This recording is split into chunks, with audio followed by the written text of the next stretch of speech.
and went over to another Jew at a wedding. He said, "You remember me?" He said, "I don't remember you. Who are you?" He introduces himself. He says, "Ah, you were my student. 3rd grade. You were my student. Yeah? Wow, I haven't seen you in so many years. How is your life? What are you involved in?" He says, "I'm a teacher." He says, "Wow, just like me. What inspired you to become a teacher?" "What inspired me to become a teacher was you." He said, "How did I inspire you to become a teacher?" "I saw what an impact you had on me. I realized what an impact I can have on children. I decided to go into education." He said, "What type of impact did I have on you?" So he said, "I'll remind you, but I'm sure you remember the story.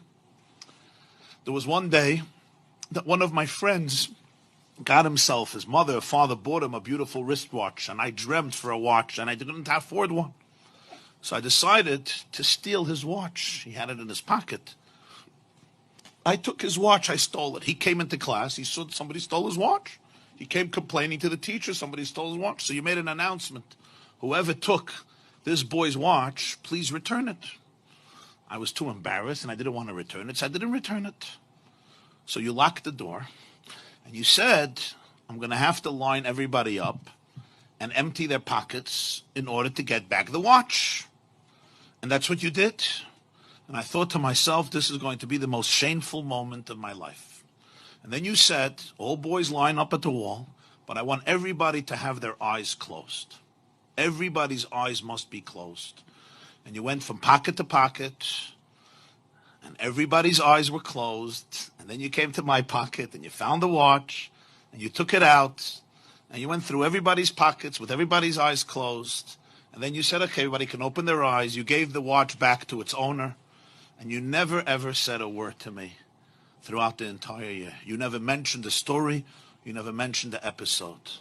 And when I thought to myself how you saved my dignity that day, instead of being stereotyped as a ganev, as a thief, as a shakran, as a liar, as a no-goodnik, as a despicable child, you really saved my soul. You saved my dignity.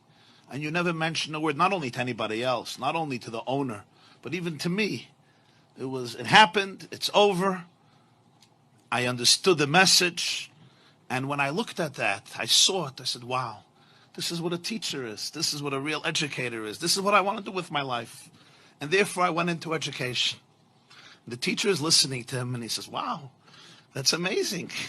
That's really amazing. But he says, but Rebbe, you don't remember the story?